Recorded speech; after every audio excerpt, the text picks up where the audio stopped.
On March the 27th, 1977, Tenerife, a tropical paradise in the Canary Islands, became a killing field. Do something! Go faster! Go back! When two jumbo jets collide with one another. I think I must have said a very short prayer. I hope he misses us.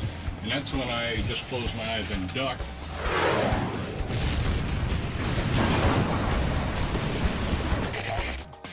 In the way the Titanic came to be more than just a disaster and a kind of epic and really cemented itself in history as this iconic event, I think to an aero historian, the crash at Tenerife kind of did the same thing. Could such an accident be waiting to happen today? Aviation's worst disaster, Tenerife, on Most Deadly.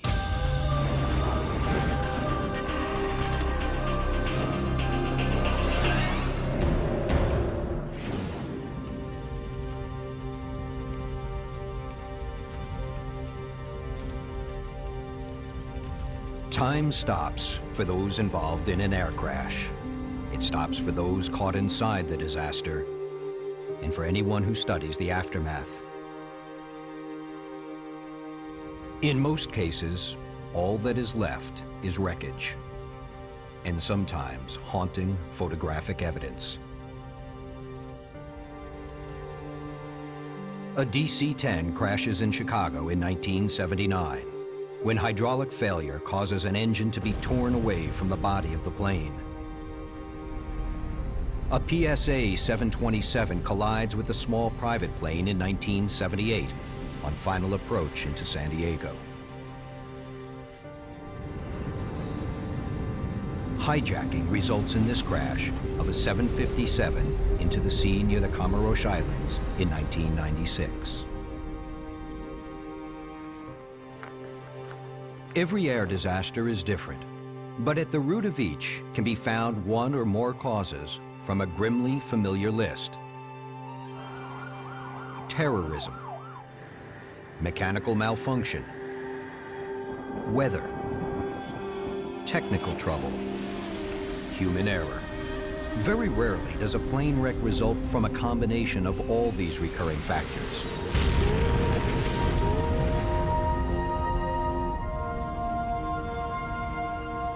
That is exactly what happened on the Canary Islands in 1977, when a perfect storm of catastrophe touched down on the Tenerife runway.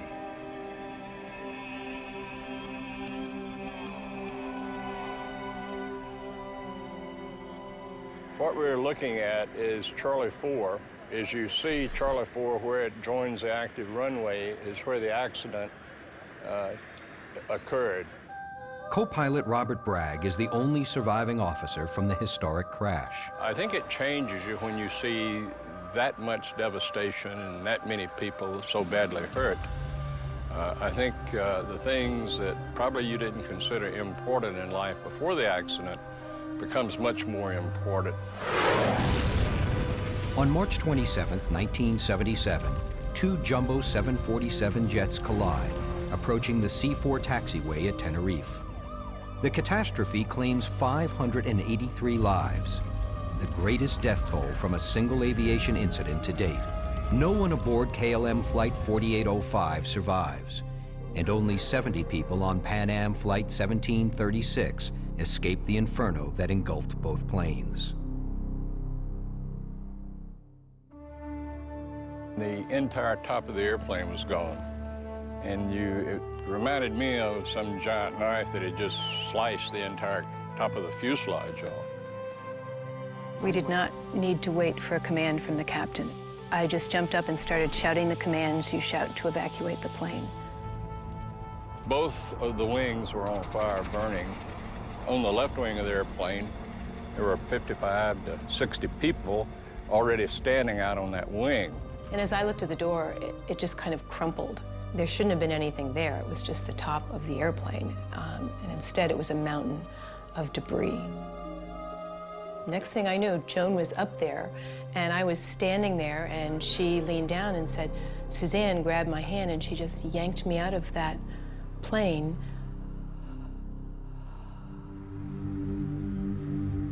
Although it occurred decades ago, for pilots and controllers, The disaster at Tenerife remains the benchmark for all that can go wrong in an airplane.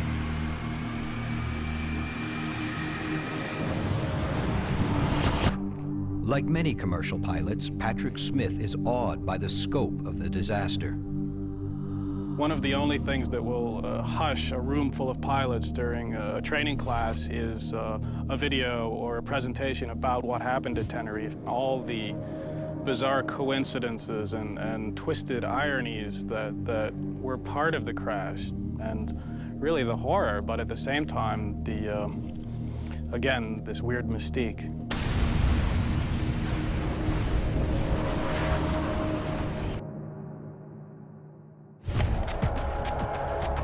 The events in Tenerife resulted from an almost inconceivable chain of bad luck and worse circumstance.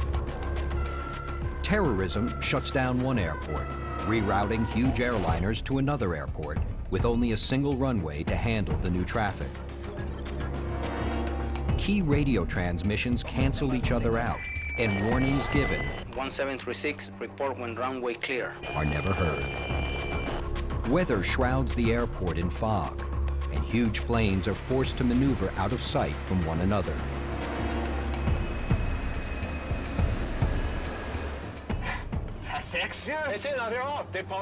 A cascading series of human errors provide the final accelerant.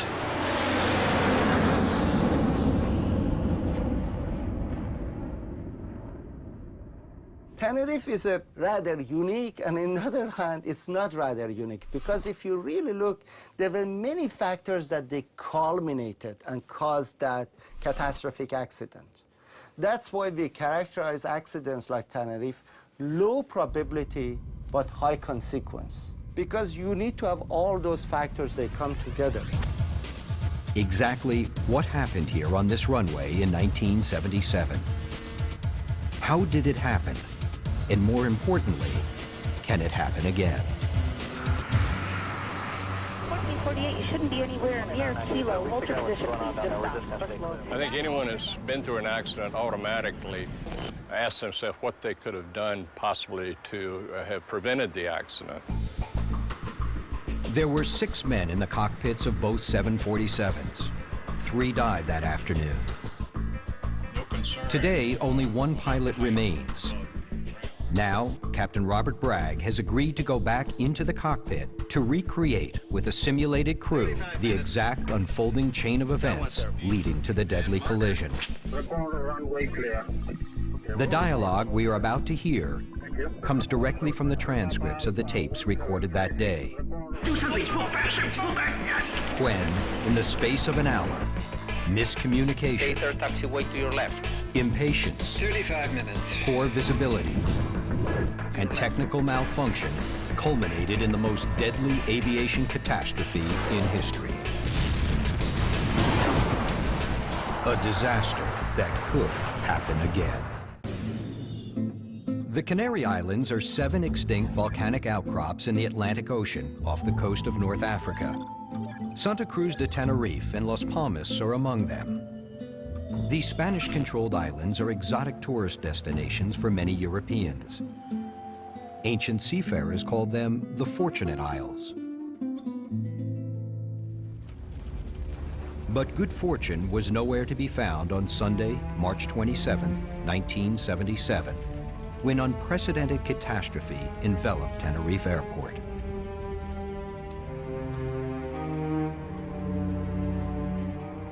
Captain Robert Bragg was at Ground Zero that day.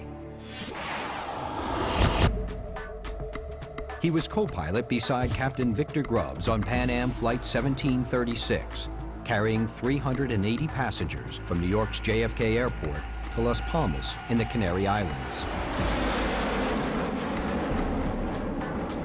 At roughly 2 p.m., on approach to the Las Palmas Airport, an unusual call comes in from air traffic control.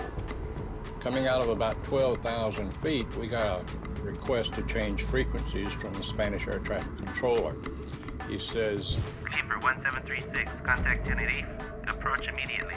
So we said, we're destined for Las Palmas, not Tenerife. Why are we being vectored to Tenerife? And he said, There has been a terrorist bomb exploding in Las Palmas.